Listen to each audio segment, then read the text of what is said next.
My youngest brother smiled through our mother's 70th birthday party while telling our whole family I was trying to steal her land. 10 minutes later, I played a recording of him saying, "Once she signs, I can sell the back field before they figure it out." I wish I could say I knew right away what he was doing. I didn't. For a while, I really thought I was the problem.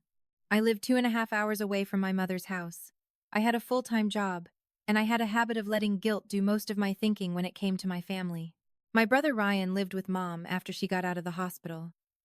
So when he started calling himself the only child who showed up, part of me believed he had earned the right to be frustrated. But the part I couldn't shake was this. My mother had just come home after a bad fall and a short hospital stay, and Ryan had suddenly become obsessed with her signature. Not her medicine, not her physical therapy, not whether she was scared sleeping alone in the old farmhouse at night. Her signature. And by the time I understood why, most of my relatives had already been told that I was greedy, jealous, and trying to take control of property I barely visited. For context, I'm 41. My sister Beth is 38, and Ryan is 32. Our dad died when Ryan was still in high school, and Mom stayed in the same little farmhouse in rural Missouri where we grew up. It wasn't fancy. The porch leaned a little to the left.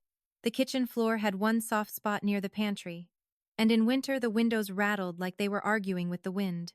But it sat on about 14 acres of land that had been in Mom's family for a long time. Ryan had always been Mom's soft spot. He was the youngest, the funny one, the one who could make her laugh even when she was furious. He also had a history of landing on his feet only because someone else softened the fall. A job didn't work out, he moved back home. A truck payment got behind, Mom helped. A girlfriend left, Mom let him stay rent-free until he got steady again.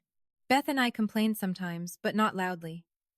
Mom would say, "He just needs more time." And because she was our mother, and because family patterns can feel normal until they start hurting someone vulnerable, we mostly let it go. The fall happened in late March. Mom slipped on the back steps while carrying laundry and hit her hip hard enough to need a few days in the hospital. Nothing was broken, thank God. But she was weak and foggy from the pain medicine, and the doctors told us she needed help at home for a while. Ryan immediately announced that he would stay with her. At first I was grateful. I really was. Beth had 3 kids and lived an hour away. I lived farther and worked in payroll at a manufacturing company. Ryan was between jobs, which he described as doing contract stuff, though nobody ever seemed to know what contracts. So on paper, it made sense for him to be the one there. He sent pictures to the family group chat. Mom in her recliner with soup. Mom's pills lined up on the counter. Mom smiling under a blanket while he captioned it, "Don't worry, I got her." My aunts praised him like he had carried her out of a burning house. "Ryan, you are such a good son. Your dad would be proud." Some children know what family means. I know how this sounds, but at the time I really thought I was being unreasonable for feeling erased. My mother was safe. That should have been enough. Still, there were little things that bothered me. The first real incident happened 2 weeks before Mom's birthday. We had planned a small 70th birthday lunch at the farmhouse. Nothing huge, just family, fried chicken from the place Mom liked, a cake from the bakery in town, and folding chairs in the yard if the weather held. I drove down the Saturday before to help clean and bring some groceries. When I walked into the kitchen, Ryan was standing at the table with a stack of papers and Mom's old green folder. That folder had been around since we were kids. It held everything Mom considered important. Insurance cards, property tax papers, Dad's death certificate, birth certificates, the deed to the land, and receipts she kept, even when she didn't need them anymore. The second Ryan saw me, he closed the folder. I said, "What's all that?" He gave me a look like I had asked something rude. "Adult stuff. Mom asked me to help organize." Mom was in her recliner in the living room, half asleep with her walker nearby. She looked up when she heard my voice and smiled, but she also looked tired in a way that made my stomach tighten. I hugged her and asked if she knew Ryan had her green folder out. She blinked at me and said, "He said something about taxes." "I don't know. He handles the mail now." Ryan laughed from the kitchen. Don't start, Megan. She doesn't need you coming in here stressing her out. I said, I'm not stressing her out, I'm asking a question. He walked into the doorway and leaned against it, arms crossed. Exactly. You show up once every couple weeks, start questioning everything, then leave. I get to deal with the anxiety after. Mom immediately looked upset. Please don't fight. It's almost my birthday. And just like that, I felt like the villain. I backed down. I told Mom I only wanted to help. Ryan rolled his eyes like I was performing. Looking back, I should have seen it earlier. He had learned how to use Mom's fear of conflict as a shield. If Beth or I questioned him, he made Mom anxious. If Mom got anxious, we stopped questioning him. It worked because we loved her. That day, while I was wiping down the dining room hutch, Mom asked me quietly, Do you have my green folder? I said, No. Rye had it earlier. She frowned. He keeps moving it. I don't like not knowing where it is. I didn't confront him that day. I cleaned, stocked the fridge, kissed Mom goodbye, and drove home, feeling like I had swallowed a stone. The family group chat got worse after that. Ryan began posting little updates that sounded innocent until you were the person being aimed at. Mom had a rough morning. Some people don't understand how much daily care takes. Handling her bills today because somebody has to be responsible. Reminder that caregiving is not just sending money and acting important. Beth texted me privately after one of them and wrote, Is he talking about us? I said, Probably. She said, I hate that I feel guilty, even though I called the pharmacy twice yesterday. That line stuck with me. Beth was exhausted with her own kids, still making calls for Mom. And Ryan had convinced everyone she wasn't doing enough. That was when I started paying closer attention instead of just reacting emotionally. A few days later, my cousin Amber called me. Amber lived near Mom, and sometimes dropped off casseroles. She sounded uncomfortable. She said, Hey, this might be nothing, but Ryan asked if my friend Lisa was still a notary. I asked why. She said, He said Mom needed to sign some papers before the birthday party. He made it sound like it was just so he could help with bills, but he also said not to mention it to you because you'd make it complicated. I sat down at my kitchen table and stared at the wall for a minute. A notary is just someone who verifies that the right person is signing a document. That's not automatically suspicious. Older parents do sign papers, so a child can help with bills or medical forms. I knew that. I told myself that. I wanted to be fair.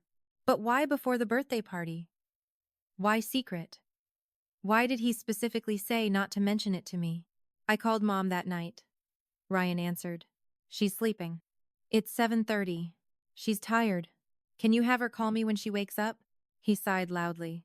Megan, she's not your employee. She's my mother.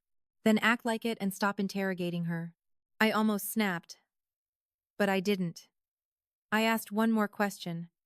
What papers is she signing? There was a tiny pause. Not long. Maybe 1 second. But I heard it. Then he said, Who told you that? I said, So there are papers. He laughed. But it sounded forced. Oh my God. You really are predictable. It's basic stuff so I can help her. You're not here. Beth's not here. But suddenly you both want control. What kind of basic stuff? If you cared, you'd be here. Then he hung up. That was the worst part. Realizing he had told everyone his version before I even knew the truth. I drove down again that Thursday after work. I told Ryan I wanted to bring decorations for the birthday lunch. He told me not to bother, that he had it handled. I went anyway. When I got there, Mom was sitting at the kitchen table with a cup of tea, and Ryan was outside by the shed talking on his phone. For once, her phone was on the table beside her instead of in his pocket. She looked relieved to see me. That hurt more than I expected. I asked, Mom, are you signing something with Ryan? She pressed her lips together and looked toward the window. He said it's just so the taxes don't get messed up. What taxes? Property, I think. Or the house. He said if something happens to me, You girls will fight over it and everything will get taken. I said very carefully. Do you know exactly what the paper says? She looked embarrassed. Honey, I don't understand all that anymore. He said he's trying to protect the land. My mother is not stupid. I need to say that. She worked at the county school cafeteria for 26 years and could stretch a grocery budget like magic. But she had just been in the hospital. She was tired, on medication, and scared of becoming a burden. Ryan knew exactly which fear to press. I asked where the paper was. She said, I don't know. He put it with my things. Before I could ask more, Ryan came in through the back door. His whole expression changed when he saw me sitting close to Mom. You just can't help yourself, can you? He said. I stood up. Mom doesn't know what she's signing. He tossed his phone on the counter. Because she doesn't need you scaring her with your paranoia. Mom started wringing her hands. Please don't. I looked at Ryan and lowered my voice. Then explain it. What is the document? He smiled at me like I was slow. It's paperwork that lets me keep things simple. You wouldn't understand because you don't do anything simple. Everything with you is suspicion and control. If it's simple, say what it does. He stepped closer. You know what? I'm done letting you come here and upset her. You and Beth don't get to abandon Mom, then show up acting like accountants when there's land involved. That word, abandon, hit exactly where he aimed it. I had been afraid of that. I was the daughter who moved away. I was the one who couldn't pop in every day. I was the one who sent money because I couldn't send time. I looked at Mom, and she was crying quietly. So again I stopped. I hated myself for stopping, but I did. I left after putting the decorations in the pantry. On the drive home, I called Beth and told her everything. She was furious in a way I hadn't let myself be. She said, Megan, listen to me. Mom does not understand what she's signing. That is the issue. Not whether Ryan is tired. Not whether Aunt Diane thinks we're bad daughters. Mom doesn't understand. I said, I know. The proof came from the most ordinary place. Mom's pantry. The next day, Friday, I took a personal day and drove down early. I told Ryan I was picking up the folding tables from the church basement for the party and wanted Mom's list. He wasn't home when I arrived. Mom said he had gone to town to get the cake order changed, which was strange because I had already ordered the cake. I asked Mom if I could look for her list in the pantry where she kept old notebooks. She nodded.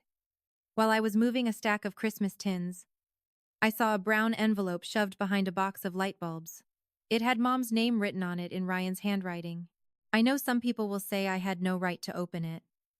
Maybe you're right. At that point, I was scared enough for my mother that I opened it anyway. Inside was a form with Mom's full legal name and Ryan's full legal name.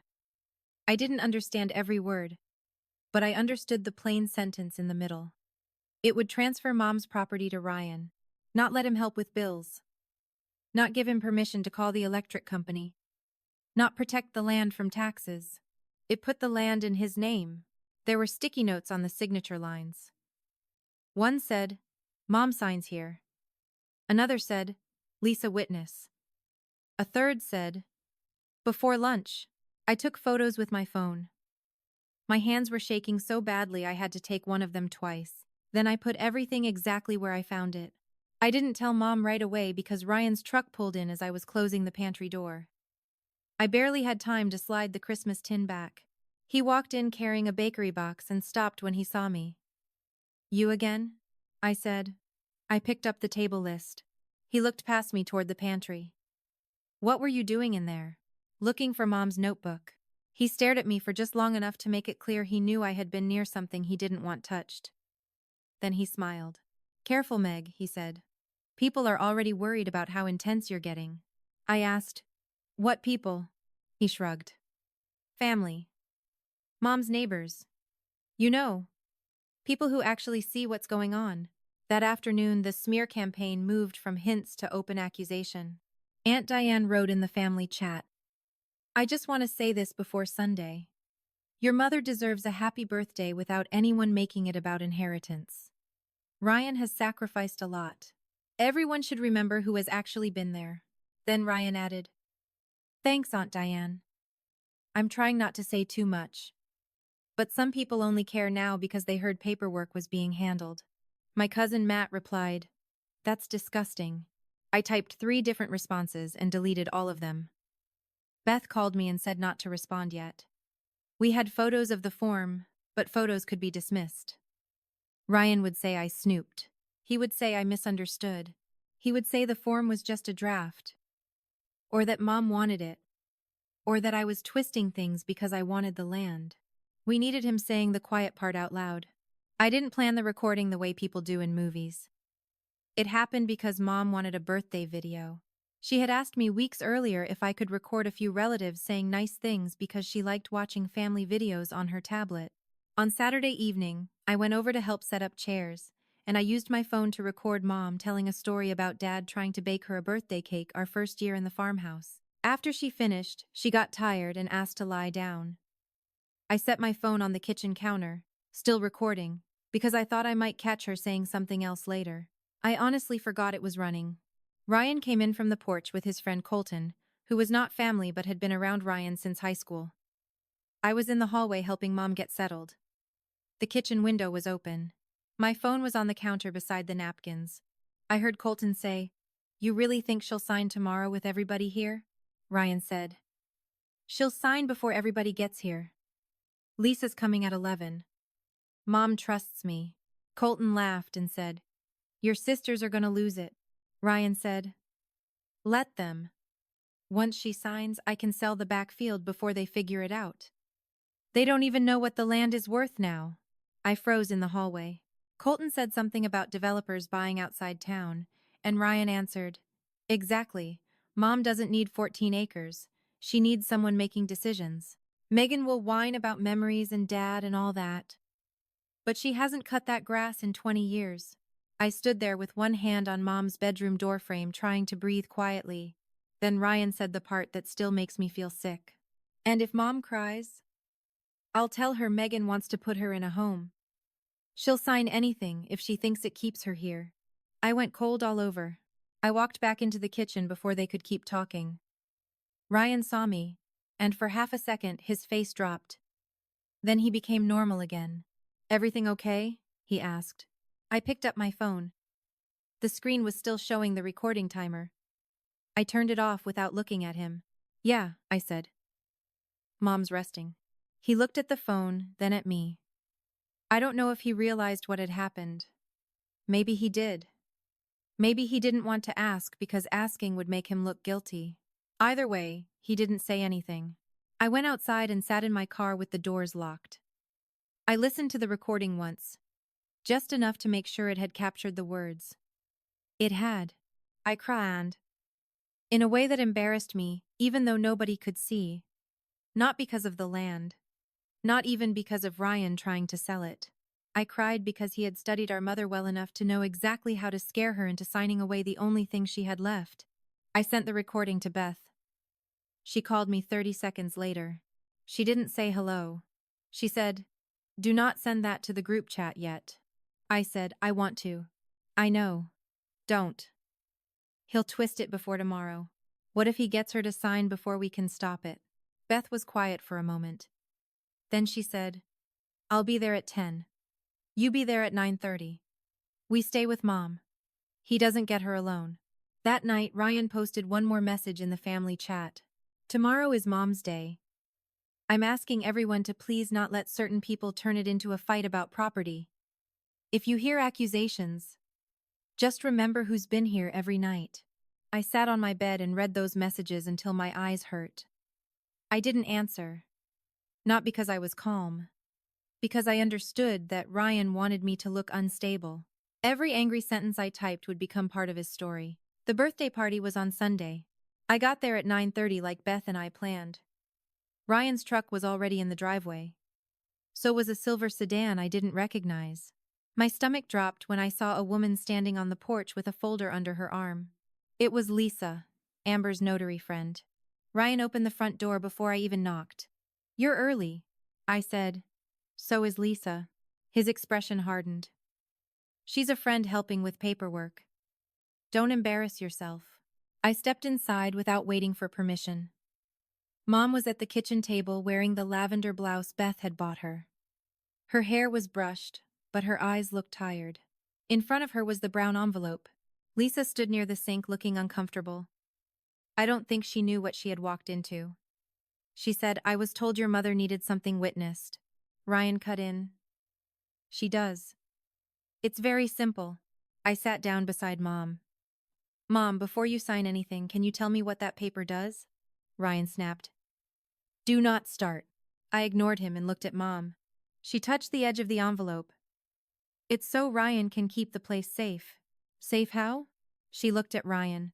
He said, "She doesn't have to pass a quiz to sign something she wants to sign." Lisa's face changed when he said that. Not dramatically. Just enough. I said, "I'm not quizzing her. I'm asking whether she understands." Ryan leaned over the table and spoke low. "You are not ruining her birthday." Beth walked in right then with her husband and kids behind her. She took one look at the table and said, "Good. We made it before the signing." Ryan threw his hands up. "This is exactly what I'm talking about. You two are impossible." Mom started crying. "Please. It's my birthday." That broke me a little. I hated that the truth had to come out on her birthday.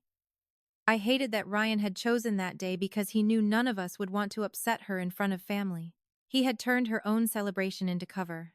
I took the envelope and slid it away from Mom. Ryan grabbed it back. "Do not touch Mom's papers." Beth said, "If they're Mom's papers, Mom can explain them." He looked at Lisa.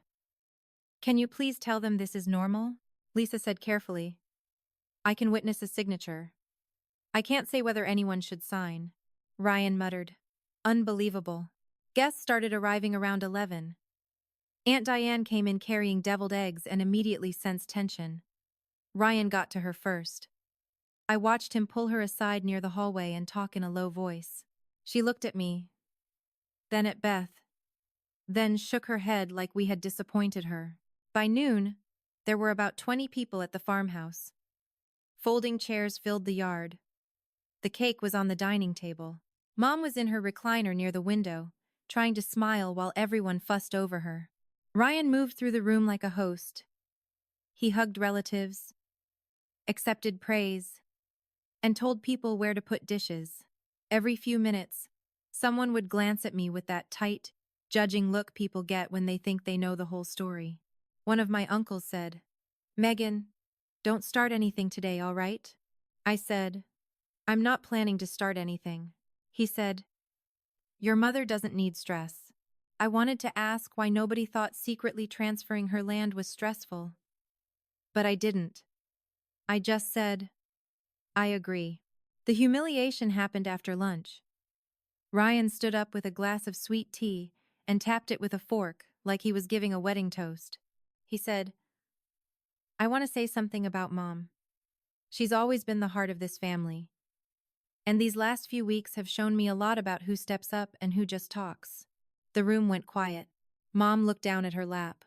Ryan continued, "I don't say this for attention.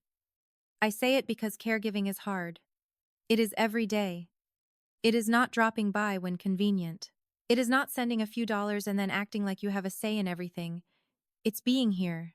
And I promised Dad before he died that I would look after Mom and this place. That was a lie. Dad died suddenly. There had been no dramatic promise. But people nodded anyway. Then Ryan looked straight at me. So today, I hope everyone can support Mom making choices that keep her safe here, instead of letting fear and greed tear this family apart." Aunt Diane said, "Amen to that." My face got hot. Not because he had insulted me. Because he had done it with one hand resting on the back of Mom's chair like he owned both her and the room. Then he pulled the brown envelope from behind the side table. He said, "Mom, we can get this done now. And then nobody has to worry about it again." That was the moment I stopped caring whether people thought I was dramatic. I stood up. I said, "Before Mom signs, I want everyone to understand what that paper actually does." Ryan laughed.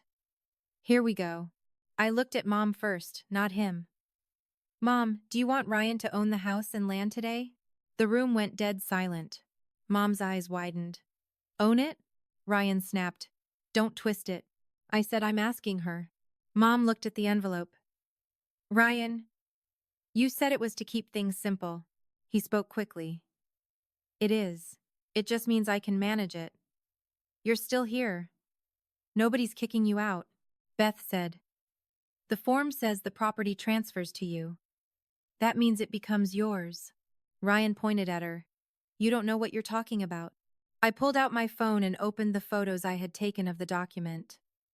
My hands were shaking, but my voice was steady enough. I said, This is the paper from the pantry. It has Mom's name here, Ryan's name here, and sticky notes showing where she should sign before lunch. It isn't a bill-paying form. It transfers the land. A few people stood up to see. Aunt Diane squinted at the screen. Lisa, the notary, came closer, and her face went pale. Ryan said, She stole that from Mom's private papers. I said, I took a photo because Mom told me she didn't understand what you wanted her to sign. He laughed, but his voice cracked. You're insane. You're literally trying to make Mom think I'm stealing from her on her birthday. That word, insane, was meant to pull everyone back to his version of me. Dramatic Megan, greedy Megan, unstable Megan, the daughter who lived away and now wanted control. For 1 second, I thought it might work. Then Lisa said quietly, Mrs. Harris, did you know this document would put the property in Ryan's name? Mom whispered, no. Ryan turned on Lisa. Stay out of family business. That was when I played the recording. I didn't make a speech. I just pressed play. Ryan's voice filled the living room, casual and clear. She'll sign before everybody gets here. Lisa's coming at 11. Mom trusts me. Nobody moved. Then Colton's voice said, Your sisters are gonna lose it. Ryan's voice answered, Let them. Once she signs, I can sell the back field before they figure it out. They don't even know what the land is worth now. Mom made a sound I had never heard from her before. Not a sob exactly. More like the air had been knocked out of her. The recording kept going, and if Mom cries, I'll tell her Megan wants to put her in a home. She'll sign anything if she thinks it keeps her here. I stopped it there. For a few seconds. The only sound was the refrigerator humming in the kitchen. Ryan's face went red, then pale. He looked around the living room like he was waiting for someone to rescue him from his own voice. Usually that person would have been Aunt Diane. She was the one who defended him before anyone asked a question, the one who said he had sacrificed so much, the one who told everyone I was making Mom's birthday about inheritance. But this time Aunt Diane did not speak. She was staring at Ryan like she was finally seeing the person the rest of us had been trying to point at. Ryan swallowed and said, That was taken out of context. Beth's voice was sharp. What context makes sell the back field before they figure it out okay? Ryan turned toward Mom. Mom, you know I was trying to help. You know I was the one here. Mom was staring at the brown envelope in his hand. Her face looked smaller somehow, like the recording had taken something out of her that she could not get back. Then she said very quietly, You told me Megan wanted to put me away, Ryan said. Because I was scared they would. I said, I never said that. Not once. Mom looked at me. Her eyes were wet, but this time they were clear. I know. Those 2 words almost broke me more than anything else. Then she looked back at Ryan. Her voice was still small, but there was a firmness underneath it that made the whole room hold still. You used the one thing you knew I was afraid of, she said. You used it to get my land. Ryan opened his mouth. Nothing came out. Uncle Ray, who had warned me not to start anything earlier, stood up from his folding chair. His face was red, but his voice was calm in a way that made it more frightening. Ryan, he said, put that envelope on the coffee table. Now. Ryan clutched it tighter. This is Mom's private business. Mom said, then give it to me. He looked at her like he had not expected her to say that in front of everyone. Mom, give it to me. The room was silent.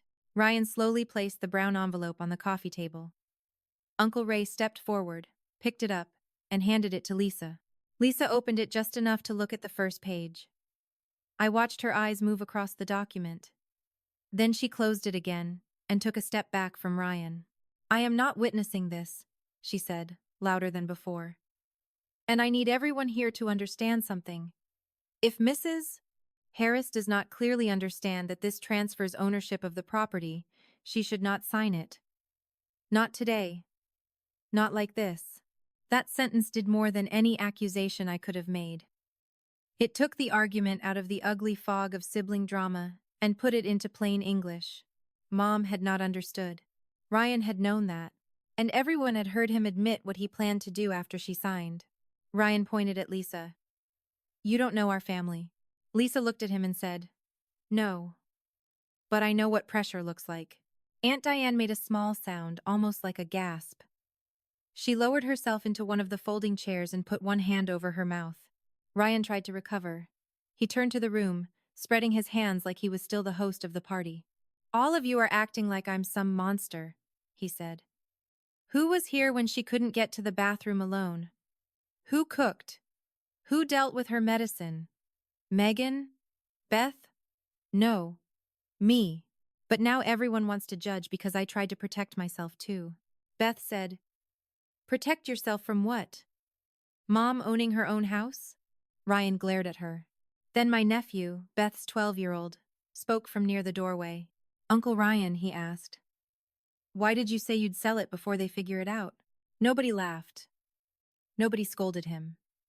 It was the plainest question in the room, and Ryan had no answer for it.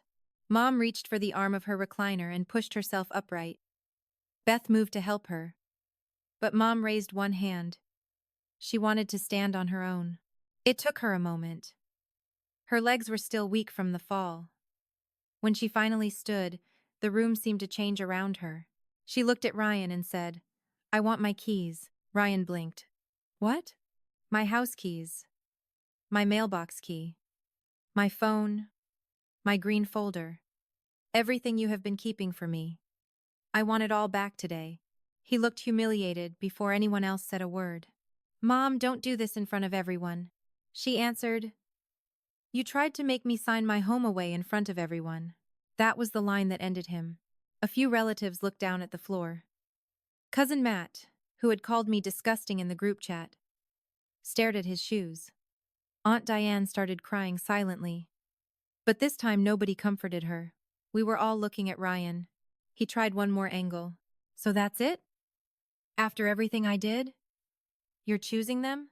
Mom's voice shook, but it did not break. I am choosing myself. Ryan's jaw tightened. For a second, I thought he might storm out and take everything with him. Instead, Uncle Ray stepped closer. Keys, he said. Ryan pulled a key ring from his pocket and threw it onto the coffee table. The sound of metal hitting wood was small, but it felt like the loudest thing in the house. Mailbox key, too, Beth said. He dug into his other pocket and slapped another key down. Mom's phone, I said. Ryan looked at me with pure hate. You got what you wanted. I said no. Mom got back what was hers. He went into the kitchen and came back with Mom's phone. I don't know why he had it in his pocket during her own birthday party. But when everyone saw him hand it over, another quiet understanding passed through the room. It was not just the land. It was the phone, the mail, the folder, the story. He had been holding all of it. Mom took the phone with both hands. Then she said, You need to leave my house today. Ryan stared at her. You're kicking me out? I'm telling you to leave until I can trust you again. And I don't know when that will be.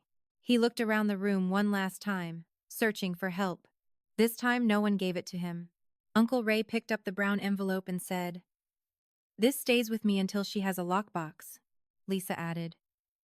And I am making a note that I refuse to witness this because Mrs. Harris did not understand the document. And because there was clear family pressure. Ryan's face twisted. You're all insane. Aunt Diane stood up suddenly. No, she said. Everyone looked at her. Her voice trembled. No, Ryan. I helped you say Megan was greedy because I believed you. I said things in that group chat I never should have said. But I heard what you said on that recording. You were going to sell your mother's land before your sisters could stop you. Ryan looked betrayed, which would have been funny if it had not been so ugly. Are you serious? He said. Aunt Diane wiped her face. I was wrong. Megan, Beth, I was wrong. I should have asked. I should have listened. It was not a perfect apology. It did not erase the weeks of looks and comments and little public stabs. But it happened in the same room where she had helped shame us. And that mattered. Cousin Matt cleared his throat. I shouldn't have said what I said either. I did not thank him. I only nodded. Some apologies are not gifts. Sometimes they are just overdue payments. Ryan made a disgusted sound and backed toward the door. Fine, he said. You all want to play family now? Do it. But don't call me when she falls again. Don't call me when you realize how much work she is. Mom flinched. That made Beth move before I did. She stepped between Ryan and Mom and said, Do not punish her for catching you. Uncle Ray opened the front door. Out, he said. Ryan looked like he might argue, but nobody was standing on his side anymore. He walked out onto the porch. The screen door slammed behind him hard enough to rattle the frame. There was no applause. Nobody cheered. Mom's birthday was not saved by a dramatic speech. The cake sat untouched for a long time, and Mom cried into a napkin while Beth held her hand. But something had changed completely. Before the recording, Ryan owned the room. After it, he did not even own the keys in his pocket. That was the real payoff. After Ryan left, Uncle Ray put the envelope in his truck. Lisa wrote down her own notes before she left and told Mom gently that she should not sign anything without someone neutral explaining it to her first. Then Aunt Diane did something I did not expect. She opened the family group chat right there in the living room, with everyone still around, and typed a message out loud before sending it. I owe Megan and Beth an apology. Ryan misled us about the paperwork and about their intentions. The document was not for bill paying. It would have transferred the property to Ryan. I repeated accusations I should not have repeated. I was wrong. She pressed send. The group chat, which had been so loud when people were calling me greedy, went silent. Cousin Matt deleted his comment a few minutes later. Then he sent, I was wrong too. Sorry, Megan. Sorry, Beth. Again, it did not fix everything. But there is a particular kind of relief that comes when the lie is corrected in the same place where it was spread. For weeks, Ryan had used that chat like a courtroom where I was never allowed to defend myself. For once, the correction was public. The rest of that day felt like moving through wet cement. After most people left, Mom asked me to sit beside her. She said, Did you think I was stupid? I said no, I thought he scared you. She cried again, quietly this time. He said if I didn't let him handle it, you girls would fight and I'd end up in a nursing home. He said signing would keep me here. Beth said, Mom, none of us have talked about putting you in a nursing home. We talked about a home health aide twice a week. That's it. Mom looked ashamed, which made me angry all over again. Ryan had done something wrong, and somehow she was the one feeling foolish. I told her, You don't have to be embarrassed. He used what you were afraid of. She nodded slowly. Then she looked at the keys on the coffee table. I don't want him sleeping here tonight, she said. That was not a dramatic revenge line. It was a tired woman taking 1 inch of her life back. Uncle Ray and Beth went to Ryan's room before he came back. Not to steal from him, not to throw his things on the lawn, just to make sure Mom's papers, mail, checkbook, and medicine were not in there. They found Mom's mail in a shoebox under his desk. They found 2 letters from the home health agency saying appointments had been canceled. They found the green folder inside a duffel bag behind his laundry basket. That discovery hit the room almost as hard as the recording, because the recording proved what Ryan planned to do with the land. The shoebox and the duffel bag proved he had already been controlling Mom's life. When Ryan came back an hour later, Uncle Ray was waiting on the porch. Your clothes and personal things are yours, Uncle Ray said. Her papers, her mail, her cards, her phone, and her medication stay here. Ryan exploded. He said we were vultures. He said I had poisoned Mom. He said Beth wanted control. He said Uncle Ray had no right to be involved. Uncle Ray listened to all of it, and then said one sentence. Being tired doesn't make you hide a deed in a pantry. Ryan stopped talking. It was not eloquent. It was not dramatic. But it cut through every excuse he had left. He packed 2 laundry baskets of clothes, his gaming console, his tools, and the old recliner from the den that Mom had already told him he could have years ago. When he tried to take the green folder again, Beth was standing by the door. "Absolutely not," she said. He said, "Mom asked me to keep it safe."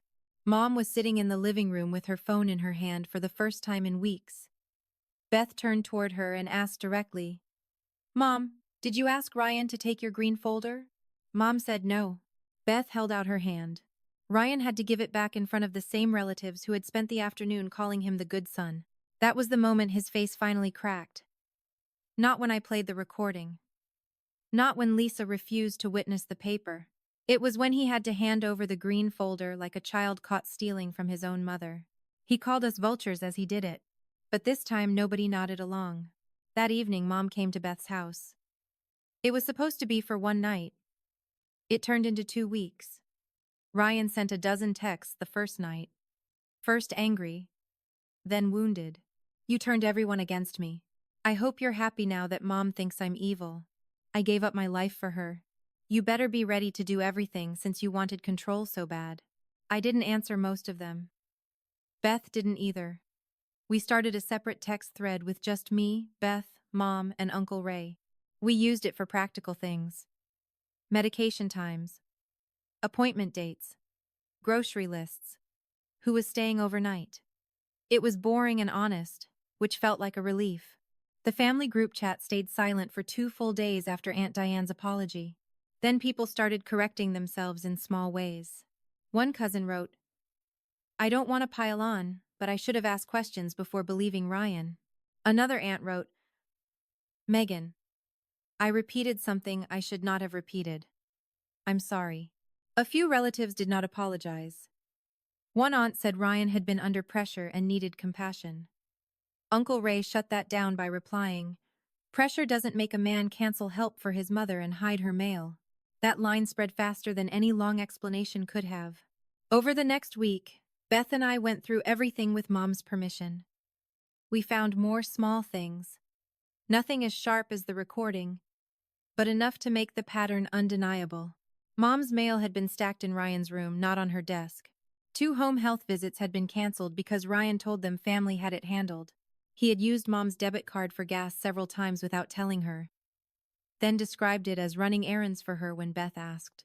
He had also told 2 neighbors he was basically taking over the place soon. One of them had even congratulated him on being such a devoted son. Mom heard that and went quiet for a long time. Then she said, "Change the locks." I think that was when I knew she was going to be okay. Not because she stopped loving Ryan. She didn't. She cried about him more than once.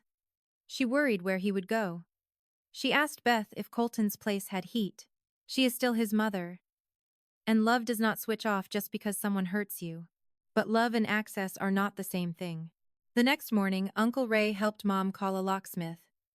Ryan's key stopped working before noon. Mom also changed her phone passcode. That sounds small unless you've watched someone slowly lose access to their own phone because a family member keeps helping. Now when I call, Mom answers if she's awake. If she doesn't, she calls back.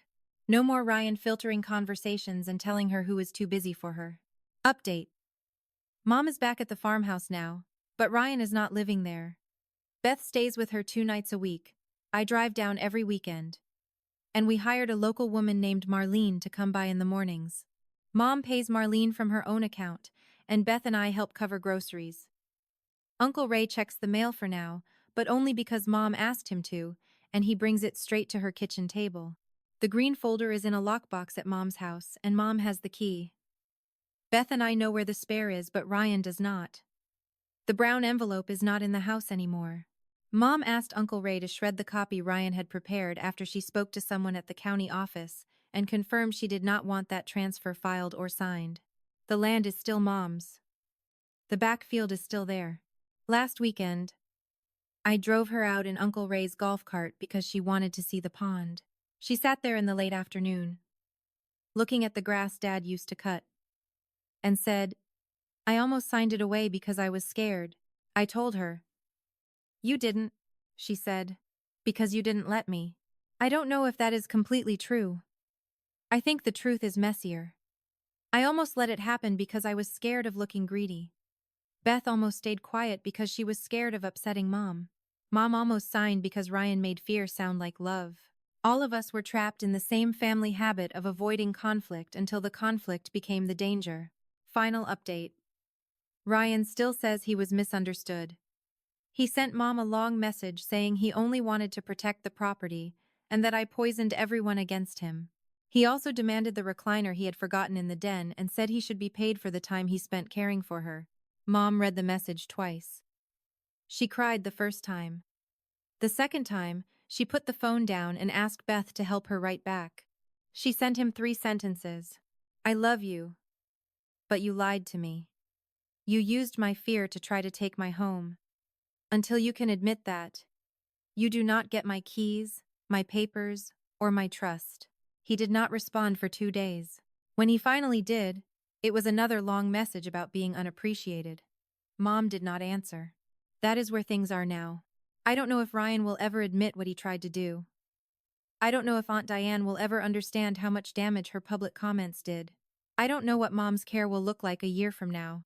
But I know this. I am done letting guilt make me quiet. I am done letting distance be used as proof that I don't love my mother. And I am done letting someone call himself the good son while using her fear to take the only home she ever had. For once, the story everyone heard was not the one Ryan told first. It was the one he told when he thought nobody was recording.